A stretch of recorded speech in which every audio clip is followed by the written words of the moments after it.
Hi, I'm Ross and welcome to Biker Talk. For over 12 months, I've been trying to get down to regional Victoria to film this story with Greg, but it was postponed many times due to COVID lockdowns and bad weather. But we got there eventually. I hope you enjoy this story with Greg and his Interceptor, his sidecar and his travelling companion. Goes back a long time.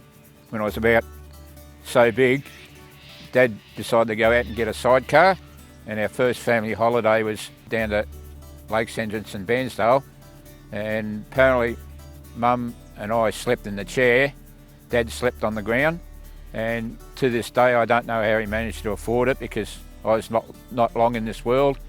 He's a blue collar, single income family, and that's where it all started as far as the bike goes. I went over to work at Bougainville Island, 77 Suzuki TS 185 to get around on.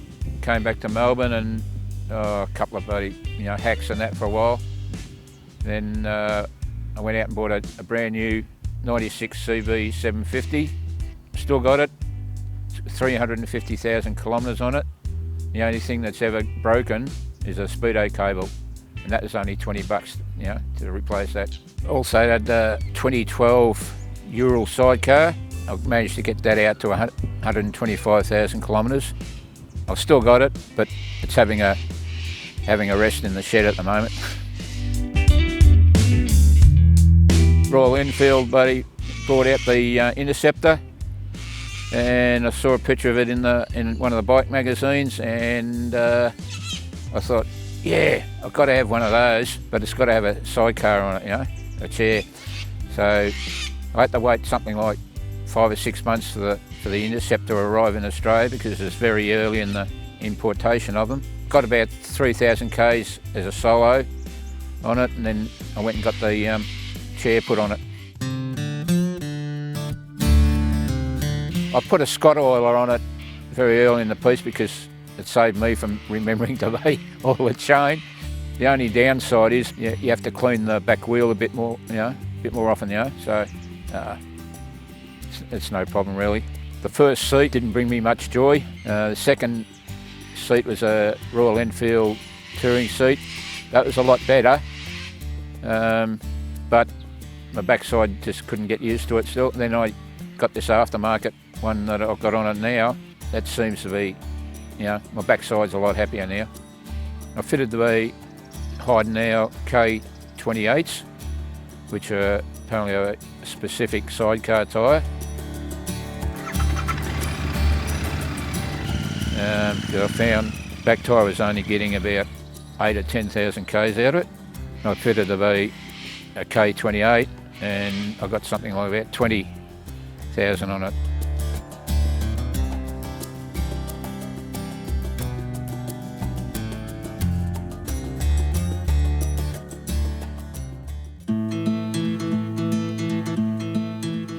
It was a Dustings, sidecar. I just bought in an outside manufacturer, and he tinkered around with it for a while, and a few weeks later it was sort of in my garage. But the whole unit was my retirement present to myself, and I got what I wanted.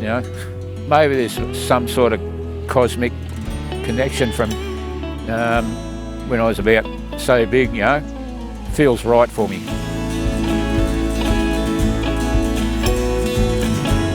Millie was the last one. She always wore goggles when she was in the chair, but she'd worked out about 6 times how to get rid of them. When I got it from Mildura, I told the ranger what I was after. He said, yeah, righto. So selected Millie and me. So can I take her for a quick ride around the car park? She said, yeah, no worries. Took her out to the sidecar. Says, go on, in you get. She straight into the chair, turned around, sat down. I swear to God, dogs can't speak, but she spoke with her eyes, and she said to me, come on, you old bugger, get me out of here, quick.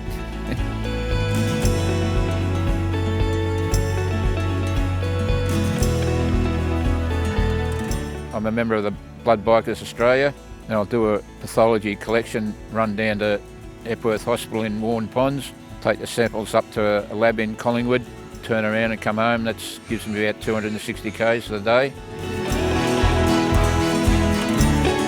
Bunbury, for Ulysses AGM back in, I think it was 97. That was another experience, going across another bore.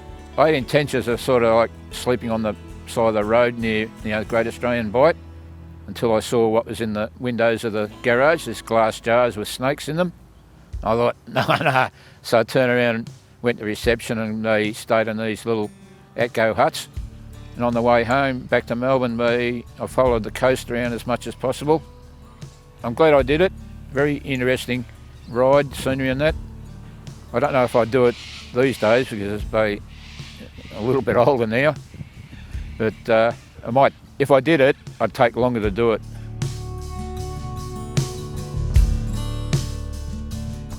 Oh, about 5 or 6 years ago. And that sort of, blew me out of the water. But when I came out of hospital, people were saying, "Oh, we haven't seen you for a couple of days. Where you been?" So, that's when I told them I'd had prostate cancer. So, you too. Their fathers had it, their brothers had it. I thought, Christ, be common. Yeah, I go back every 6 months for a review, and we just take it 6 months at a time. Talk to people about it, and I know myself it's not an easy thing to do, but these days, since I found out it's so common, I'll talk about it to a stranger, and if they find something wrong with that, well, it's their problem.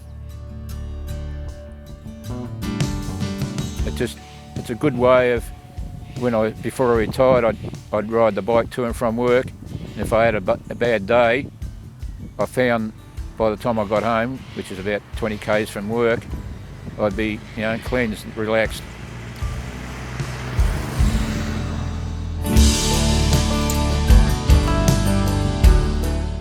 Be seen, be heard, not excessively, and don't ride to someone else's limits, Ride to your own skill level, and always keep an eye on traffic. Coming into an intersection, try and establish eye contact with, oncoming traffic if you can.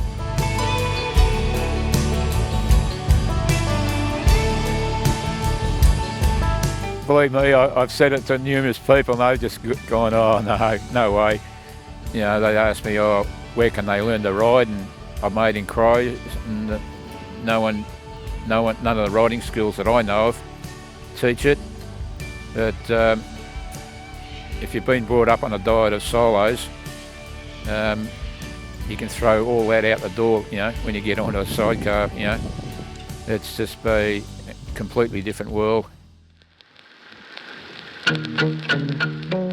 Well, my father did Gallipoli, and I spent 36 years with the number 21 City of Melbourne RAF Active Reserve Squadron, and I googled up the name Remembrance, and it basically says an act of remembering, and I've got military blood in me, and just my way of thanking, my fellow Australians for doing what they did during, conflicts, and hence the name Remembrance.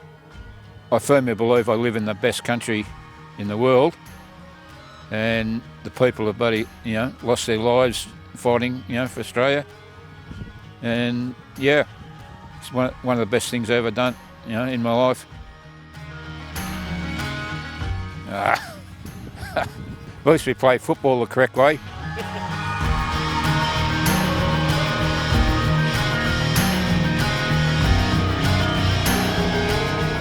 Since we filmed this story, I've heard from Greg, and he's actually back in hospital. So from everyone here at Biker Talk, get well soon, mate. And I'm really looking forward to catching up next time I'm down in regional Victoria.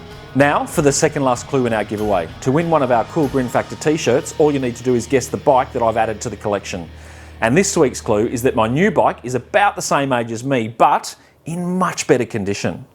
So get thinking and add your comment below. That's all for this week, and remember, you can't buy happiness, but you can ride a motorcycle, and that's kind of the same thing.